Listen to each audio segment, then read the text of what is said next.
Hey everybody, Dave here. We are taking a break this week from our usual Research Saturday routine and sharing a research-focused episode of one of our other N2K podcasts, Only Malware in the Building, hosted by yours truly and Proofpoint's Selena Larson. We hope you'll check it out, and we'll be back with our usual Research Saturday cadence next week.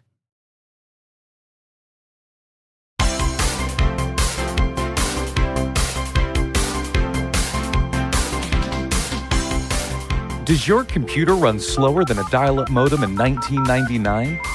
Are mysterious pop-ups offering free vacations ruining your workday? Have you recently inherited $10 million from a prince you've never heard of? Well, you might just have a case of malware.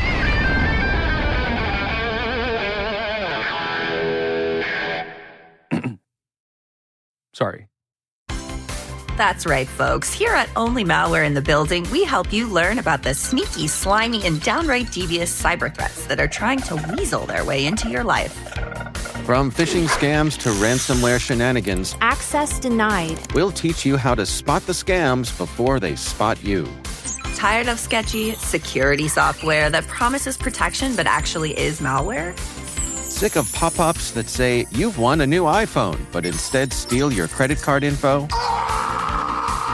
We'll break down the biggest threats, show you how they work. So tune in and level up your cybersecurity knowledge before you become the next victim of a hacker in sweatpants. But wait, there's more. If you tune in to Only Malware in the Building today, we'll throw in a free virtual security check. Just kidding, we're not a scam. But seriously, update your passwords. And remember, if you ever feel like something's fishy, it probably is. Only Malware in the Building, where malware is the mystery and cybersecurity is the solution. Call today at 1-800-555-MALWARE and speak to one of our account representatives to start your journey today. Only Malware in the Building does not provide actual IT support. Side effects of tuning into the show may include an uncomfortable urge to use multi-factor authentication, a deep distrust of USB sticks, and a sudden appreciation for strong passwords. Only Malware in the Building is not responsible for lost Bitcoin, emotional distress caused by realizing your high school password was indeed password 123, or any existential crisis resulting from learning how much data social media collects on you. If suspicious emails last longer than 4 hours, please report them to IT immediately. The following dips are considered valid forms of payment: spinach, buffalo, bean, baba ganoush, pico de gallo, guacamole, artichoke, beer cheese, hummus, 7-layer, queso, sour cream and onion, ranch, smoked trout, tapenade, and most aiolis. Blue cheese and crab dips are no longer accepted as valid forms of payment. Call today. Or don't. We already have your phone number and email address anyways.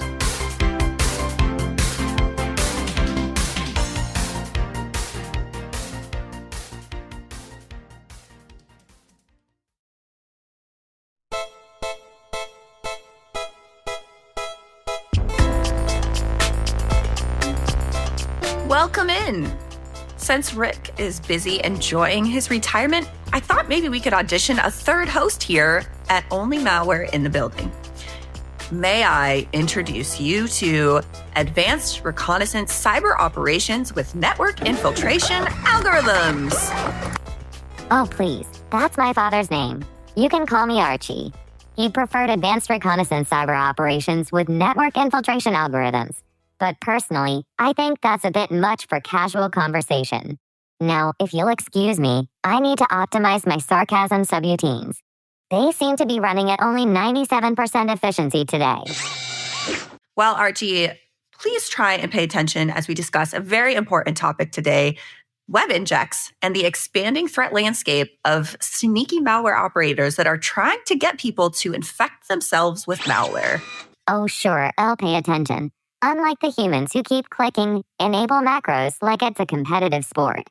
But please, go on. I'm dying to hear how flash-based intelligence plans to outsmart malware this time. Well, let's start off here, Selena. What is a web inject campaign, and why is this a growing cybersecurity threat? Yeah, so it's really interesting to see that we are increasingly seeing web injects. And this is a threat not just for the enterprise, but consumers as well. So essentially, a web inject is something that gets malicious code put on a website that when a visitor goes to the website and passes the identity checks or the ways that they're filtered to say, yes, I want to infect this person, they're shown a screen that essentially overwrites what they think the actual website is. And typically it will say something like, you need to update your Chrome browser. And in doing so, if they click that button, it actually leads to malware installation. They're using lures here. I mean, why are these lures so effective?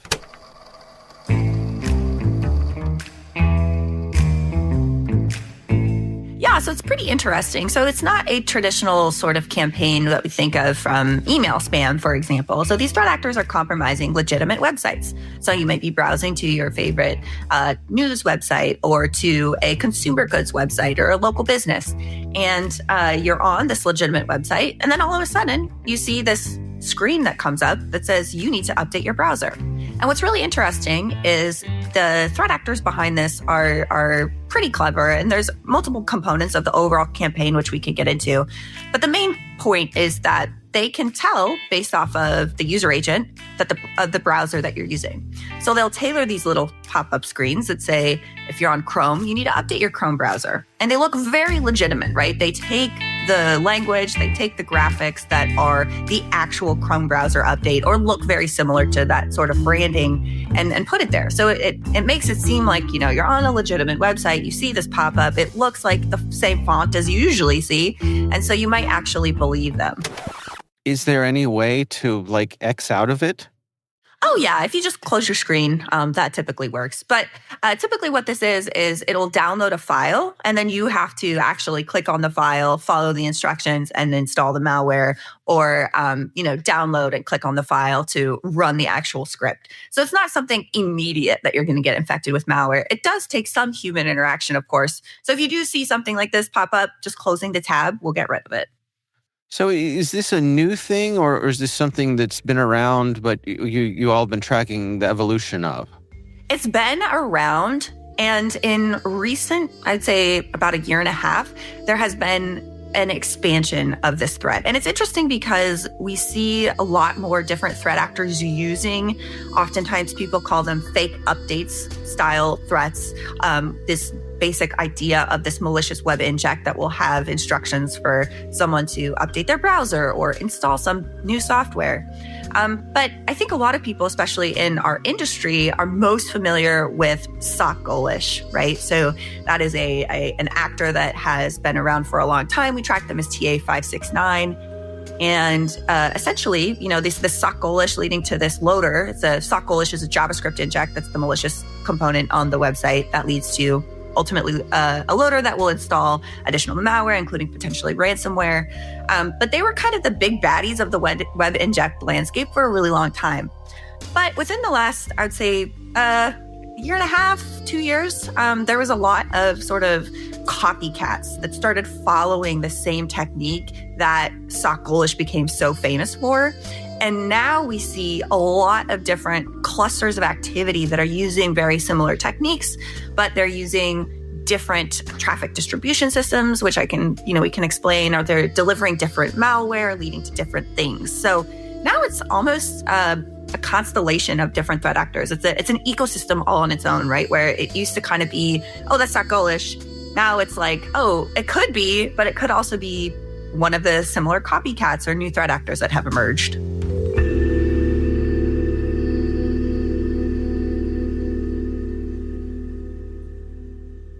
Well, I was reading through your research, and you identified two new threat actors. You've got TA2726 and TA2727, which I have to say are very catchy names that roll trippingly off the tongue. Yes.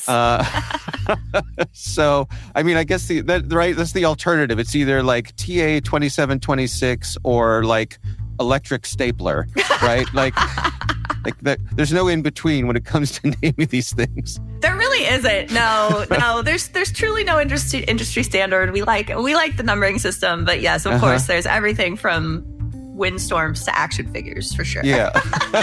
So what do we know about these particular groups? Like, how are they operating here? Yeah, so that's a good question. And I wanted to use a metaphor that I invented to kind of explain all of this, because we often talk to people and it's a little bit confusing because it's not just something like you get delivered a phishing link and you click on it and it installs malware. It has a lot more kind of going into it. And so the whole attack chain, I would like people to put on their metaphor imagination caps and think of it like an Uber Eats delivery. So let's pretend you're a threat actor. You order some food, which could be considered malware, to be delivered to somebody at a certain house. So they have to meet the requirements of the address, for example. You use Uber Eats, the driver, to actually take your food and drive it to be dropped off at the house. That is a traffic distribution, or the TDS portion of this metaphor. So the recipient at that house takes your package from the Uber Eats delivery person, and upon opening it, gets a face full of spoiled burrito. That is horrible. That sounds like a threat actor group, Spoiled Burrito. Spoiled burrito, exactly. So it's like, oh, okay, well, this is crap that I didn't want or need. Right. But the Uber Eats driver, they have other houses to drop stuff off at. So even if other people are ordering, they're driving around a lot of food delivery, but they're not going to get your spoiled burrito. So if you can kind of think of it as multiple components to this overall attack chain. And I bring this up because we have the two new threat actors can be both. One, the 2726 is the delivery driver, and TA2727 is the person that ordered the crap burrito. So we have these two actors, and it's kind of interesting too, because it can be very difficult to delineate different components of the web injects attack chain or delivery method. And in this case, 2726 is that malicious TDS operator. They facilitate traffic distribution for other threat actors to enable the delivery of spoiled burritos, aka malware. And 2727 is a threat actor that uses these fake update themed lures to distribute a variety of malware payloads. So TA2726 is delivering for TA2727. But they have, that TDS operator can be a deliverer for a lot of different malware, a lot of different payloads, and a lot of different threat actors. Do we think these two groups are related, or are they merely collaborators or parts of an ecosystem? It's probably more parts of an ecosystem. So TA2726, we've actually seen deliver for TA569 as well, for example. It's possible that this actor is selling traffic on the cybercrime forums. We were unable to confirm that with high confidence, but just based off of being a TDS operator, they can really just, whoever pays them, they can work for. And so they're kind of operating that whole, the sort of traffic distribution piece, whereas TA2727 seems to be more of like the malware delivery. So they actually also are pretty interesting because they deliver a variety of different payloads, right? Where historically, like TA569 is just the sock-ghoulish inject. With TA2727, we've seen them deliver various information stealers if the user is on a Windows computer, or a new malware called Frigid Stealer if the user is on a Mac. And even Android has a payload called Marcher, which is a banking Trojan that's been around for quite a while. And I don't know, Archie, does that sound familiar? Frigid Stealer. Sounds like the malware equivalent of a frosty reception at a party. As for Marcher, I'm more of a data theft connoisseur than a history buff, but I do recognize that one. It's like the classic banking Trojan that just won't retire, despite its best efforts. It's like malware's version of I'll be back, just keep showing up, trying to swipe your info. But yeah, the variety in payloads from TA27 and 2726 is pretty wild. They've got a little something for everyone, no matter what device you're using. It's like a malware buffet, but not the kind you want to be a part of. Archie, I don't know where you got that, but I think we're going to need a source. Well, help me understand, you mentioned TDS, Traffic Distribution Services. Unpack that for me. What role do they play there?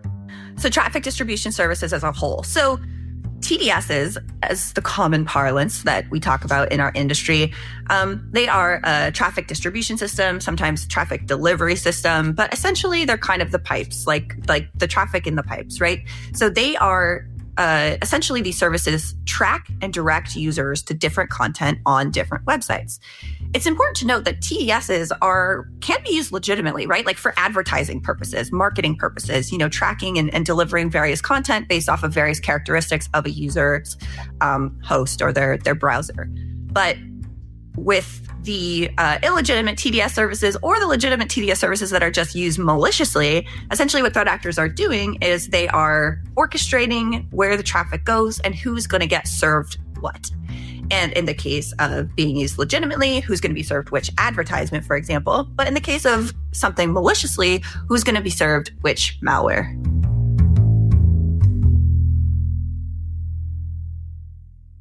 Well, you mentioned Frigid Stealer, which is a Mac OS version. Is there particular significance that they're going after Mac users now? Yeah, that's a good question. One thing I think that is pretty interesting about the Mac malware space in general is that we're seeing a lot more information stealers in particular come on the Mac malware landscape. That's been also something that's been popping up for the last, year and a half, 2 years, I would say. But in this particular case, it's interesting because it's a malware that we hadn't seen before. So it's a new type of stealer. And it, of course, was delivered alongside a variety of different payloads, depending on what, the browser someone was using on which type of computer. But from the sort of overall Mac information stealer perspective, I think, there's been this sort of stereotype in the security community. Macs don't get malware, Right. And what we've seen is like very sophisticated types of malware, but the information stealer ecosystem is definitely expanding to include Mac malware targeting as well as Windows malware. So it's still definitely not as common, but you are seeing it a little bit more. And in particular, it's important to note on Macs, to get the malware installed, it gives the instructions on how to click, what to click, to sort of bypass the inherent built-in security features that are on Macs in a way that you don't see the same on Windows boxes. Right. So it walks you through how to infect yourself. Yes, exactly. So how sporting of them. Yes.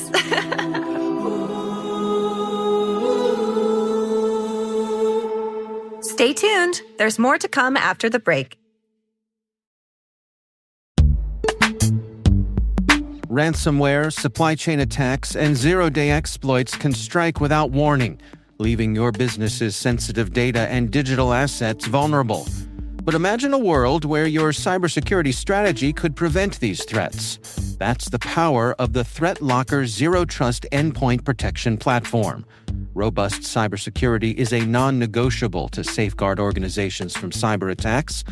ThreatLocker implements a proactive, deny-by-default approach to cybersecurity, blocking every action, process, and user unless specifically authorized by your team. This least privilege methodology mitigates the exploitation of trusted applications and ensures protection for your organization 24/7, 365. IT professionals are empowered by ThreatLocker application allow listing, ring fencing, network control, and EDR solutions, enhancing their cybersecurity posture and streamlining internal IT and security operations.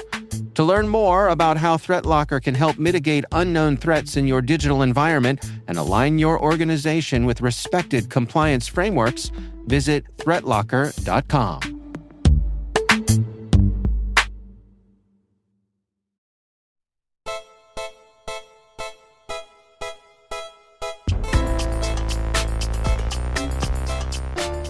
What makes detecting and stopping these types of things so challenging? So it's interesting. So from the actual detection perspective, they use a lot of filtering to prevent identification from automated sandboxes or to prevent identification from, people that are trying to look into it and see if this is, something that's malicious.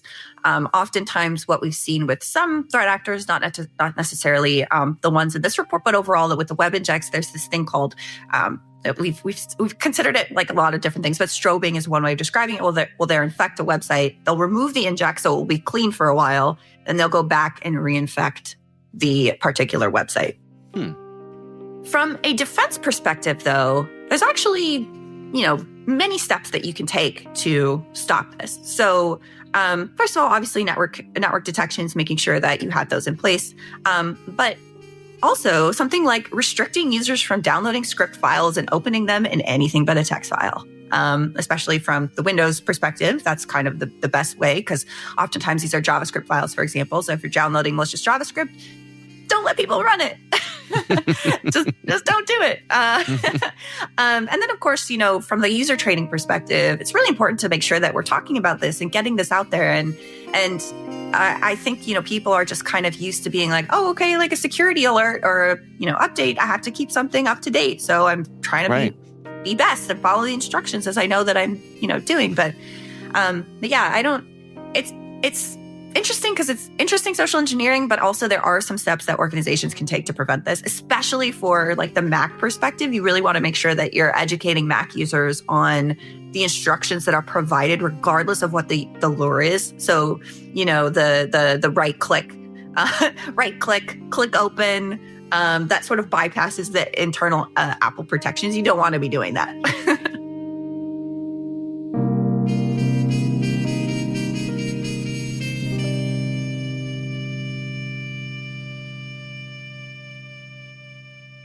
What about the websites themselves that are being compromised here? Like if I have an online store or something that that these folks target, how do I protect that?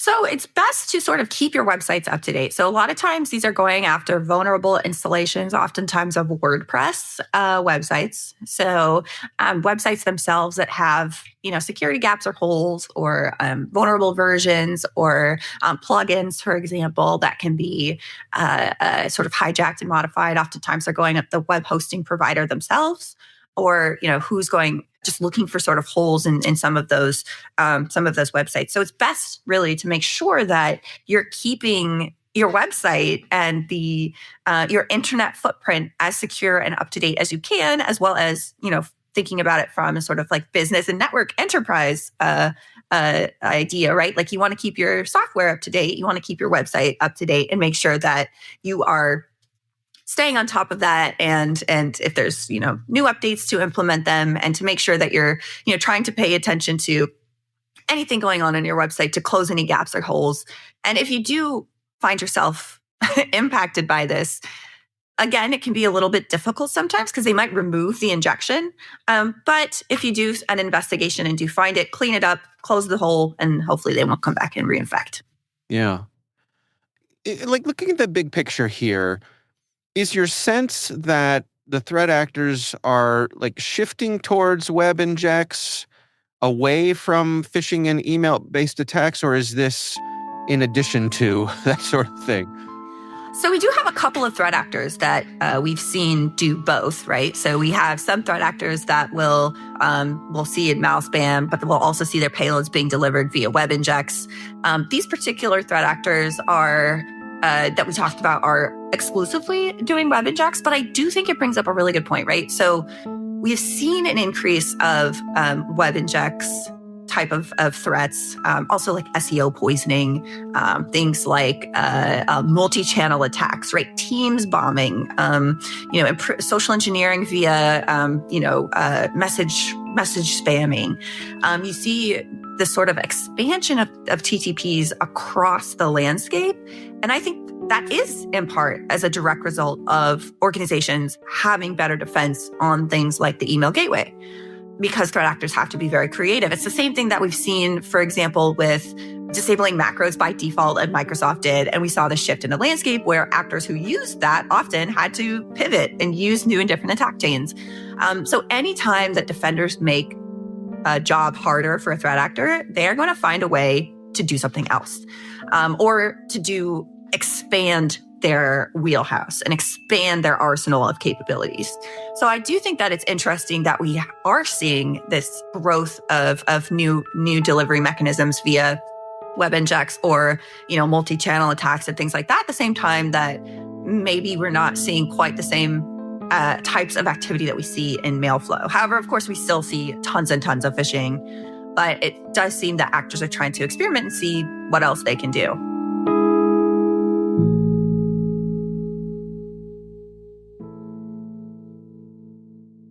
Well, I mean, in terms of takeaways for our listeners and folks who read through this research, what are you hoping that they get from this? I would love it if people just realized the types of social engineering and the techniques that threat actors are using. in my opinion, it always goes back to the person who's receiving whatever the content is. And it kind of just goes back to social engineering, right? It's like being very clever and crafty with how you're sending things and the type of content that you're using from a threat actor. Not you, Dave. Not you, Archie. I should surely hope not. But you as the threat actor. But it kind of goes back to like, okay, how are threat actors trying to hack your brain? And if you know the signs of being scammed, then it is much more likely that you won't fall for them. So I want people, in the security community, we might be a little bit more mindful if we see something like a website redirect, a pop-up while we're browsing, our favorite website. We might be a little bit more skeptical. But I want everyone listening to tell someone about this, to say, hey, have you ever heard of this? Has this ever happened to you? Have you ever experienced this time where you're just looking at a website and you get this weird pop-up or this all of a sudden it says you have to update your browser? Don't click it. And we've talked about this before on the podcast, Dave, where if we're looking at from a social engineering perspective, is teaching people, educating them, and talking about it in a way that can help, regardless of your level of understanding or technical capability. You can see the key signs of scams. Yeah. Don't talk to strangers.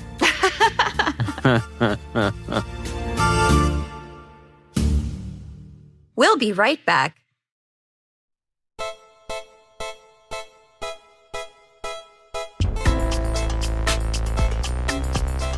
Well, this is interesting stuff, Selena. And Archie? Oh, social engineering. It's like when you're at the deli counter, and there's that one guy who's been standing there for ages, trying to get the attention of the worker. He's all like, hey, I think I'll try the pastrami on rye. No, wait, actually, maybe the turkey. You know what? I'll take a whole stack of meats. Just throw them all on the sandwich. And you're like, buddy, this is not how sandwiches work. But then, as he's talking, you start getting hungry and thinking, maybe I do want extra pickles, and I guess that mustard would be nice. Before you know it, you've been convinced to buy a sandwich that's not even on the menu, one you didn't plan on. But now you're holding it, paying for it, and wondering why you made that decision. Scammers do the same thing.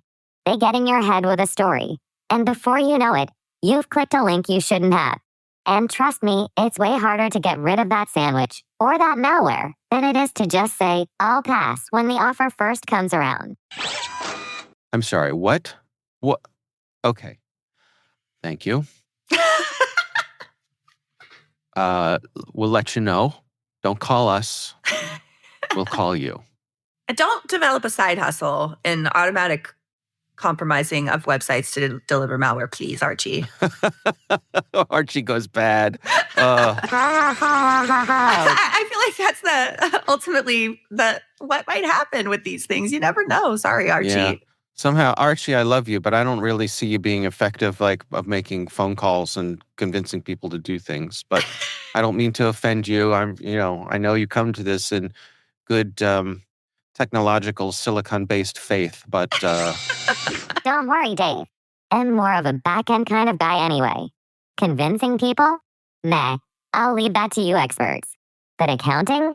Now that's a different story. It'd be excellent at balancing the books and keeping things error-free. No missed decimals. No accidental malware in the budget. Maybe I'm just too efficient for the phone call business. Maybe, I don't know. Maybe you could find work in accounting or something like that. That's good advice, for sure, Dave. All right. Well, thank you, everybody, for listening. This is an interesting conversation, and we look forward to talking to you all next time. And that's Only Malware in the Building, brought to you by N2K Cyberwire. In a digital world where malware lurks in the shadows, we bring you the stories and strategies to stay one step ahead of the game. As your trusty digital sleuths, we're unraveling the mysteries of cybersecurity, always keeping the bad guys one step behind. We'd love to know what you think of this podcast. Your feedback ensures we deliver the insights that keep you ahead in the ever-evolving world of cybersecurity. If you like the show, please share a rating and review in your podcast app. This episode was produced by Liz Stokes, mixing and sound design by Trey Hester, with original music by Elliot Peltzman. Our executive producer is Jennifer Iben. Peter Kilby is our publisher. I'm Dave Bittner. And I'm Archie. And I'm Selena Larson. Thanks for listening.